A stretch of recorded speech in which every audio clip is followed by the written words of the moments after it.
السلام علیکم ورحمۃ اللہ تعالی وبرکاتہ۔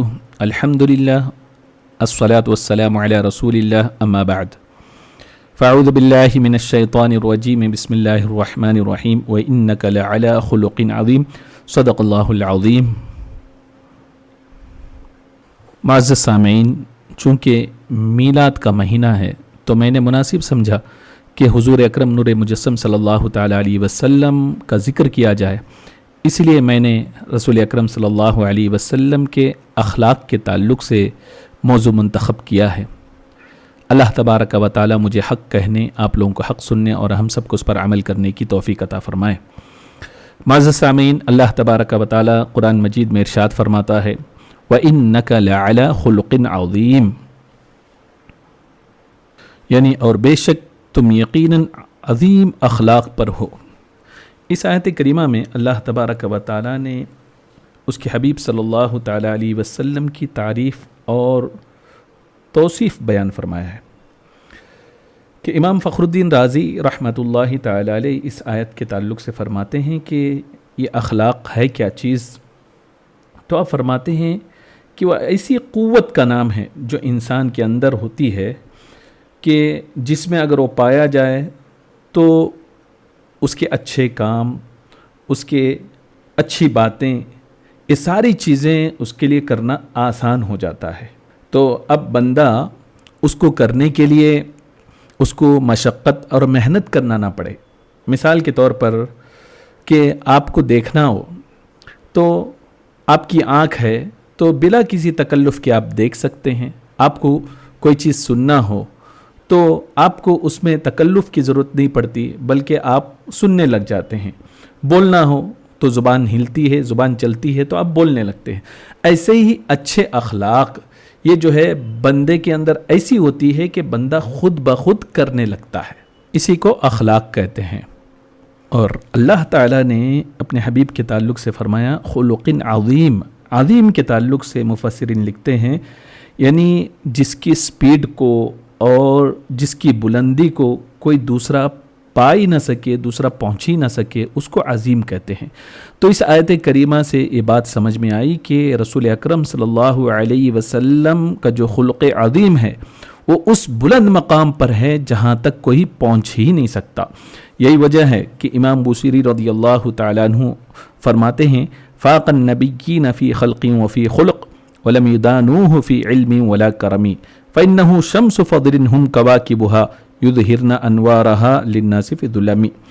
یعنی حضور اکرم صلی اللہ علیہ وسلم اپنی ظاہری شکل و صورت کی وجہ سے ہو یا اپنی سیرت کی وجہ سے ہو، اخلاق کی وجہ سے ہو، اس اعتبار سے تمام سے برتر ہیں، اور کوئی نبی آپ کے علم کے مقام کو، آپ کے شان کرم کے قریب بھی نہیں پہنچ سکتا۔ اور حضور کی ذات جو ہے وہ بزرگی کے آفتاب اور سارے انبیاء آپ کے ستارے ہیں، اور وہ ستارے عہد جاہلیت کے اندر آپ کے انوار سے وہ چمک رہے ہیں۔ حضرت عائشہ صدیقہ رضی اللہ تعالیٰ عنہ سے صحابہ نے پوچھا اے ام المؤمنین، آپ بتائیں کہ رسول اکرم صلی اللہ علیہ وسلم کے اخلاق کیا تھے؟ تو حضرت عائشہ نے مختصر جواب ارشاد فرمایا کہ کانا خلقہ القرآن، یعنی حضور کا خلق اخلاق جو ہے وہ قرآن ہے۔ یعنی رسول اکرم صلی اللہ علیہ وسلم کے جو اوصاف ہیں، جو اچھائیاں ہیں، وہ سب کچھ جو ہے قرآن نے جو حکم دیا ہے وہی ہے کہ رسول اکرم صلی اللہ علیہ وسلم کو اخلاق کو آپ دیکھیں تو قرآن کی عملی تفسیر نظر آئے گی۔ اور آپ کے اخلاق اچھے کیوں نہ ہوں، اخلاق کے بلند منزل پر آپ فائز کیوں نہ ہوں، اس لیے کہ رسول اکرم صلی اللہ علیہ وسلم خود ارشاد فرماتے ہیں ادبنی ربی تادیبا حسنا، کہ اللہ تبارک و تعالیٰ نے مجھے ادب سکھایا۔ اب آپ خود سوچیں، جس کا ادب سکھانے والا خود رب کریم ہو اور جس کا معلم سکھانے والا خود رب العالمین ہے، تو پھر اس کے حسن ادب کا، اس کی تربیت کا، اس کے علم کے کمال کا کون اندازہ لگا سکتا ہے؟ معزز سامعین، اب میں آپ کے سامنے حضور اکرم صلی اللہ علیہ وسلم کے اخلاق کے کیریکٹر کے چند نمونے آپ کے سامنے پیش کرتا ہوں۔ روایتوں میں آتا ہے کہ رسول اکرم صلی اللہ علیہ وسلم کے اخلاق کا ایک پہلو یہ بھی تھا کہ آپ نے ایک عام آدمی کو بھی عزت دی اور اسے وقار عطا فرمایا، جسے معاشرے میں، سوسائٹی میں کوئی خاص اہمیت حاصل نہیں تھی. جیسا کہ بنو اشجع ایک قبیلہ، ایک ٹرائب ہے عربوں کا، وہ مدینے کے اطراف میں وہ لوگ بسے ہوئے تھے.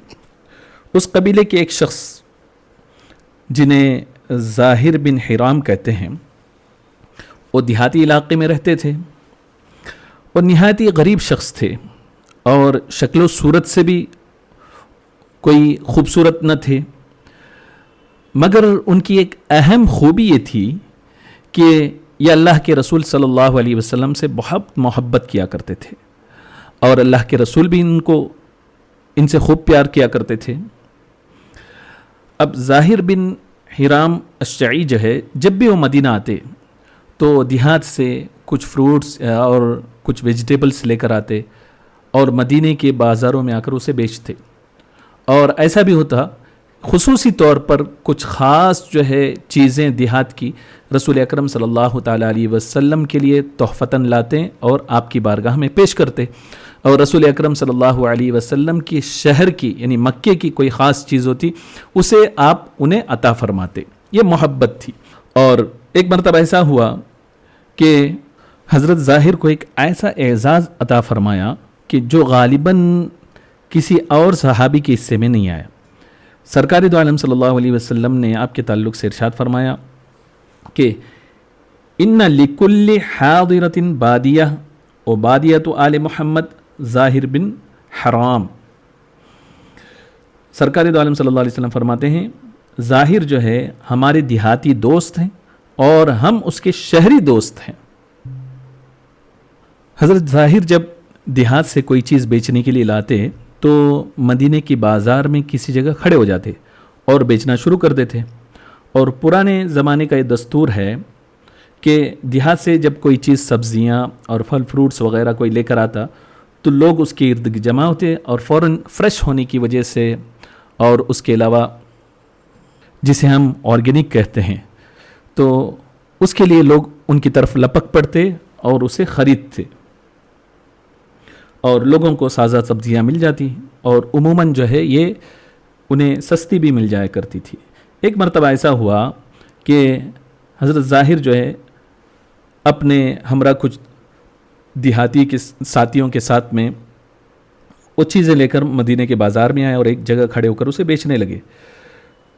قسمت کی بات یہ تھی کہ حضور اکرم صلی اللہ علیہ وسلم بھی اس وقت جو ہے اس بازار میں تھے. آپ وہاں تشریف لائے. آپ نے اپنے دیہاتی دوست کو دیکھا تو آپ نے پیچھے سے جا کر ان کی آنکھوں پر اپنے ہاتھ مبارک رکھ دیا.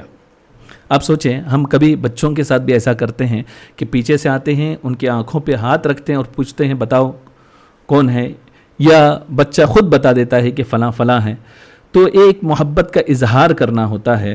تو اب آپ خود سوچیں کہ رسول اکرم صلی اللہ علیہ وسلم کا اخلاق کتنا بلند تھا کہ حضرت ظاہر جو ایک عام سے آدمی تھے مگر ان میں سب سے بڑی خوبی یہ تھی کہ وہ اللہ اور اس کے رسول صلی اللہ علیہ وسلم سے محبت فرماتے تھے. اور حضور اکرم صلی اللہ علیہ وسلم سے محبت اور سرکار کا ان سے محبت کرنا یہ اتنا بڑا انعام تھا کہ کوئی اس کے بارے میں سوچ بھی نہیں سکتا. رسول اکرم صلی اللہ علیہ وسلم خود ارشاد فرماتے ہیں مجھے اپنے کمزور لوگوں میں تلاش کیا کرو. اور پھر ارشاد فرمایا تمہیں ان کمزوروں اور ضعیفوں کی بدولت رزق اور فتح حاصل ہوتی ہے.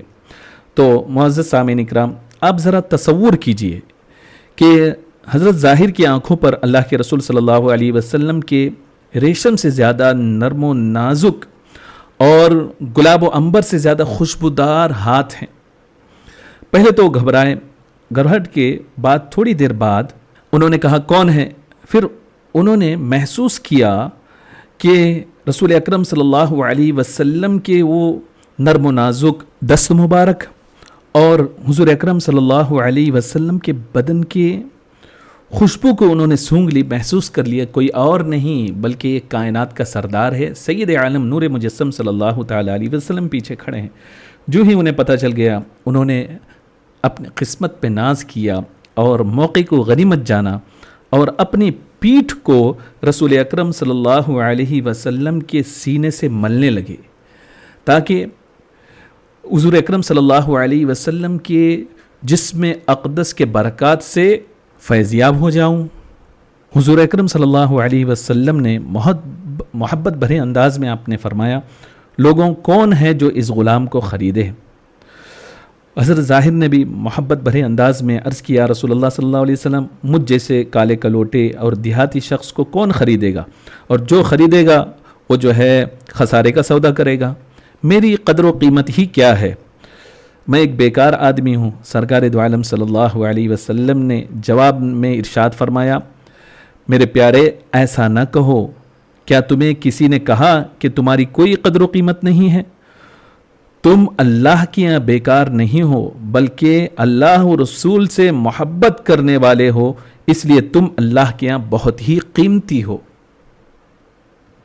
امام ابن حبان نے اپنے صحیح میں اس کو نقل کیا، اس پوری روایت کو۔ آپ سوچیں اس حدیث سے، اس روایت سے کیا بات سمجھ میں آتی ہے کہ کیا درس ہمیں ملتا ہے کہ ایک آدمی کو منصب حاصل ہو جائے، عزت و شہرت حاصل ہو جائے یا ایک دولت حاصل ہو جائے تو وہ ایک کمزور شخص کو یا غریب شخص کو کچھ سمجھنے کے لیے تیار نہیں ہوتا، اسے کیئر نہیں کرتا۔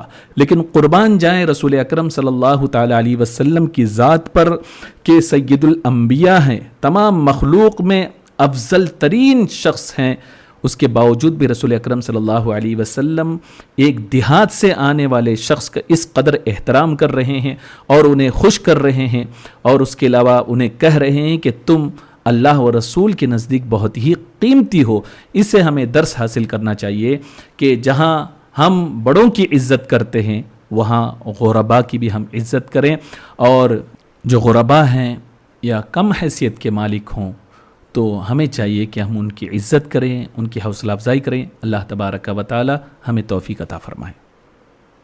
معزز سامعین اکرام، یہ تو رسول اکرم صلی اللہ علیہ وسلم کے ایک صحابی تھے، اور رہی بات دشمن کی تو سرکار دو عالم صلی اللہ علیہ وسلم ان کے سامنے بھی کس قدر اپنے اخلاقی کریمانوں کو پیش کرتے ہیں، اس کی بھی ایک میں جھلک آپ کے سامنے پیش کرتا چلوں۔ غزوہ بدر سب جانتے ہیں اسلام کی پہلی جنگ ہے اور ایک اہم جنگ ہے۔ یہ 2 ہجری اور 17 رمضان کو یہ جنگ ہوئی تھی، جس میں اللہ رب العزت نے قریش کو شکست دی اور مسلمانوں کو فتح عطا فرمائی۔ اور اس جنگ میں مسلمانوں کی تعداد کم تھی، اس کے باوجود بھی قریش کے بڑے بڑے سردار ابو جہل جیسے گستاخ، امیہ بن خلف، عتبہ، شیبہ سب قتل کر دیے گئے، اور قریش کی ایک بڑی تعداد کو مسلمانوں نے گرفتار بھی کر لیا۔ شکست کی خبر سن کر سب پریشان ہوئے۔ صفوان بن امیہ جو مکے کا بہت بڑا مالدار شخص تھا، اسلحہ فروش شخص تھا، وہ اس کا چچا زاد بھائی عمیر بن وہب جو بہت ہی چالاک شاطر ذہن کا آدمی تھا، تو یہ دونوں، چونکہ یہ شخص جو ہے دوسرا عمیر، یہ غزوہ بدر میں شریک بھی ہوا تھا، اور پھر اس کے بعد بھاگ کر وہ آیا۔ ایک دن صفوان اور عمیر بیت اللہ کے حتیم کعبہ کے پاس بیٹھے ہوئے تھے۔ صفوان بہت ہی غصے میں تھا اور اپنے بھائی باپ کے جو جنگ بدر میں قتل ہوئے تھے ان کے تعلق سے وہ فکر مند تھا کس طریقے سے میں ان کا بدلہ لوں، اور کہنے لگا کہ میرے باپ اور رشتہ داروں کے جانے کے بعد جو ہے اب اس دنیا میں رہنے کا کوئی مزہ نہیں۔ تو عمیر کہنے لگا کہ تم سچ کہتے ہو، اگر مجھ پر قرض نہیں ہوتا اور یہ خوف نہیں ہوتا کہ میرے مرنے کے بعد میرے بچوں کی جو ہے دیکھ ریکھ کون کرے گا اور میری فیملی کا کیا ہوگا، اگر یہ خوف نہیں ہوتا تو میں مدینہ خود جا کر نعوذ باللہ من ذالک محمد عربی صلی اللہ علیہ وسلم کی شمع کو میں گل کر دیتا، بجھا دیتا، یعنی آپ کو شہید کر دیتا۔ تو صفوان نے پوچھا کہ کیا واقعی تم یہ کام انجام دے سکتے ہو؟ تو میں تمہارے لیے جو ہے تمہارے قرض کا بھی انتظام کرنے کے لیے تیار ہوں، تمہارے بچوں کی کفالت کا مسئلہ بھی حل ہو جائے گا، اور سارا مسئلہ میں تمہارا حل کر دوں گا، میں وعدہ کرتا ہوں۔ یہ سن کر عمیر نے کہا اگر ایسی بات ہے تو میں مدینہ جا کر محمد عربی صلی اللہ علیہ وسلم کو نعوذ باللہ قتل کرنے کے لیے تیار ہوں۔ الغرض قرض کے پیسے اس کو دیے اور بہت سارا پیسہ دیا۔ اب یہ جو ہے چپ چاپ، چونکہ اس کا بیٹا بھی، عمیر کا بیٹا بھی یہ مسلمانوں کے ہاتھ وہاں گرفتار تھا مدینے میں، اسی بہانے سے دونوں نے کہا کہ ہم دونوں کے علاوہ کسی تیسرے کو اس کی خبر نہیں ہونی چاہیے۔ اب دونوں کے درمیان ہی بات ہوئی تھی۔ الغرض اپنے بیٹے کے رہائی کے بہانے سے وہ مدینے کی طرف چل پڑا۔ جب مدینہ پہنچا، فاروق اعظم رضی اللہ تعالیٰ عنہ کی نظر اس پر پڑی کہ وہ اس انداز میں آ رہا ہے کہ گلے میں تلوار لٹکی ہوئی ہے، اور آپ نے فوراً اس کو پکڑا، گرفتار کیا، حضور اکرم صلی اللہ علیہ وسلم کی خدمت میں حاضر کیا اور عرض کیا رسول اللہ صلی اللہ علیہ وسلم، یہ اللہ کا دشمن تلوار لٹکائے ہوئے آپ کے پاس آ رہا ہے۔ سرکار نے ارشاد فرمایا عمر اسے چھوڑ دو، میرے پاس آنے دو۔ اے عمیر تم میرے قریب آؤ۔ آپ نے اسے قریب بلایا اور تو اس نے کہا کہ آپ لوگوں کی صبح بخیر ہو۔ ایام جاہلیت میں اس طریقے کا وہ سلام کیا کرتے تو سرکار دو عالم صلی اللہ علیہ وسلم نے ارشاد فرمایا کہ اس جاہلانہ الفاظ کے بدلے اللہ تبارک و تعالیٰ نے ہمیں ایک تحیت سے مشرف کیا ہے جو تمہارے تحیت سے سلام سے کئی بہتر ہے۔ وہ کیا ہے؟ سلام ہے، یہ اہل جنت کی تحیت ہے، یعنی السلام علیکم کہنا۔ پھر رسول اکرم صلی اللہ علیہ وسلم نے پوچھا بتاؤ کیوں آنا ہوا؟ اس نے کہا کہ میں قیدی بیٹے کو چھڑانے کے لیے آیا ہوں، اور اگر آپ اسے چھوڑ دیتے ہیں یا مجھے ملاقات کا موقع دیتے ہیں مہربانی ہوگی اور مجھ پر احسان ہوگا۔ سرکار نے پوچھا اگر بیٹے کے تعلق سے آئے ہو تو تمہارے گلے میں تلوار کیوں لٹک رہی ہے؟ تو بولا کہ اللہ تعالیٰ ان تلواروں کو غارت کرے، انہوں نے پہلے بھی بدر کے میدان میں بھی ہمیں فائدہ نہیں پہنچایا، تو اب کیا فائدہ پہنچائے گی؟ گویا کہ وہ مکر کر رہا تو اس وقت تو سرکار دو عالم صلی اللہ علیہ وسلم نے ارشاد فرمایا عمیر سچ سچ بتاؤ تم کس مقصد کے لیے آئے ہو؟ تو کہنے لگا کہ میں سچ کہتا ہوں کہ اپنے قیدی بیٹے کو لینے کے لیے آیا ہوں۔ سرکار نے فرمایا کیا یہ سچ نہیں کہ تم اور صفوان حتیم کعبہ کے قریب بیٹھے ہوئے تھے اور تم دونوں نے ایک دوسرے سے معاہدہ کیا اور تم میرے قتل کے لیے آئے ہو، اور صفوان نے تم سے معاہدہ کیا ہے کہ تمہارا قرض اتارے گا، اگر تم مر گئے تو تمہارے جو ہے بال بچوں کی کفالت وہ کرے گا، کیا یہ بات سچ نہیں؟ جب سرکار دو عالم صلی اللہ علیہ وسلم نے اس بات کو ارشاد فرمایا عمیر حیران رہ گئے، اس لیے کہ ان دونوں کے علاوہ تیسرا کوئی شخص وہاں تھا ہی نہیں جب ان دونوں کا صفوان اور عمیر کے درمیان معاہدہ ہوا، تو حیران رہ گئے کہ یہ رسول اکرم صلی اللہ علیہ وسلم کو مدینے میں خبر کیسے ہوئی، اور فوراً انہوں نے یہ کہا کہ اشہد انک رسول اللہ، میں اس بات کی گواہی دیتا ہوں کہ آپ اللہ کے سچے رسول ہیں۔ آپ ہمارے پاس مکے میں بھی یہ خبر لایا کرتے تھے کہ بہت ساری باتیں بتایا کرتے تھے، لیکن ہم آپ کی بات کو جھٹلاتے تھے، لیکن اب مجھے یقین ہو گیا کہ جہاں ہم دو کے علاوہ تیسرا کوئی نہیں تھا، اس بات کو تمہارے اللہ نے تم تک پہنچا دیا، تو یقیناً آپ اللہ کے رسول ہیں، میں آپ پر ایمان لاتا ہوں۔ تو سرکار دو عالم صلی اللہ علیہ وسلم چاہتے تو اسے قتل کر دیتے، لیکن سرکار دو عالم صلی اللہ علیہ وسلم کا یہ اخلاق کریمانہ تھا، آپ نے انہیں آزاد فرما دیا اور پھر اس کے علاوہ اپنے چاہنے والے گروپ میں انہیں شامل کر دیا، صحابیت کا شرف انہیں عطا کر دیا۔ حضرت عمر رضی اللہ تعالیٰ عنہ نے جب اس بات کو دیکھا تو آپ نے برجستہ ارشاد فرمایا کہ جب یہ شخص مدینے میں آیا مجھے اس سے اس قدر نفرت تھی کہ وہ مجھے خنزیر سے بھی بدتر لگتا تھا، لیکن اب کلمہ پڑھنے کے بعد مجھے اپنے بیٹوں سے زیادہ یہ پسندیدہ اور پیارا لگنے لگا ہے۔ اللہ کے رسول صلی اللہ علیہ وسلم نے ارشاد فرمایا میرے صحابہ میرے اس بھائی کو دین سکھاؤ، یعنی عمیر کو دین سکھاؤ اور قرآن پڑھاؤ اور اس کے قیدی بیٹے کو رہا کر دو۔ اب عمیر بہت شرمندہ ہوئے، چونکہ وہ پہلے اتنے شاطر تھے، مکہ کے لوگ انہیں قریش کا شیطان کہتے تھے۔ اب اسلام لانے کے بعد جو مسلمانوں کو انہوں نے نقصان پہنچایا اس کو سوچ سوچ کر گھٹنے لگے اور سرکار سے عرض کرنے لگی یا رسول اللہ صلی اللہ علیہ وسلم میں نے آپ کو ہر طریقے سے تکلیف پہنچایا، آپ کے صحابہ کو ہر طریقے سے تکلیف پہنچایا، تو اب اس کی تلافی کیسے ہوگی؟ اب میں اس کی تلافی کرنا چاہتا ہوں، آپ مجھے اجازت دیں کہ میں مکہ مکرمہ میں رہ کر تبلیغ اسلام کروں، اللہ و رسول کا پیغام پہنچاؤں۔ تو سرکار دو عالم صلی اللہ علیہ وسلم نے ان کی اس درخواست کو منظور فرما لیا، اور وہ آئے تھے تو دشمن بن کر، لیکن واپس جا رہے ہیں اسلام کے داعی بن کر، اور انہوں نے اسلام کی دعوت دی لوگوں کو، اور مکہ مکرمہ میں ان کی وجہ سے بہت سارے لوگوں نے اسلام کو قبول کیا۔ اب ادھر صفوان جو تھا اس نے قرض ادا کرنے کا جو وعدہ کیا تھا، وہ بے چینی کے ساتھ منتظر تھا کہ عمیر گئے ہیں اور وہ قتل کر کے ہی رسول اکرم صلی اللہ علیہ وسلم کو واپس لوٹیں گے، لیکن جب اسے خبر ملی کہ وہ تو جو ہے بدلہ لینے کے بجائے وہ خود مسلمان ہو گئے ہیں، تو اس کے پاؤں تلے زمین کھسک گئی۔ اس نے قسم کھائی کہ وہ عمیر سے ساری زندگی کلام نہیں کرے گا، نہ ہی اس کا کوئی کام کرے گا۔ تو بتانے کا مقصد یہ ہے کہ معزز سامعین، یہ واقعات جو ہے ساری سیرت ابن ہشام میں اور دوسری کتابوں میں موجود ہے۔ تو بتانا یہ ہے کہ آپ نے کبھی دیکھا یا سنا کسی شخص نے قتل کے لیے آنے والے کو اس طریقے سے فراغ دلی کے ساتھ معاف کر دیا ہو؟ یہ رسول اکرم صلی اللہ علیہ وسلم ہی تھے جنہوں نے اپنے حسن اخلاق سے لوگوں کے دلوں کو جیتا، اور سروں پر نہیں بلکہ رسول اکرم صلی اللہ علیہ وسلم نے لوگوں کے دلوں پر حکومت تھی۔ تو معزز سامعین، ہمارے لیے بھی اللہ تعالیٰ یہ فرماتا ہے لَقَدْ كَانَ لَكُمْ فِي رَسُولِ اللَّهِ حُسْوَةٌ حَسَنَةٌ، کہ تمہارے لیے بھی کوئی آئیڈیل ہے تو رسول اکرم صلی اللہ علیہ وسلم کی ذات ہے۔ تو ہمیں یہ چاہیے کہ ہم حضور اکرم صلی اللہ علیہ وسلم کے اخلاقی کریمانہ کو پڑھیں اور اس کو اپنانے کی کوشش کریں۔ اللہ تبارک و تعالی ہم سب کو توفیق عطا فرمائے۔ استغفر اللہ ربی من کل ذنب واتوب الیہ، وآخر دعوانا ان الحمد للہ رب العالمین۔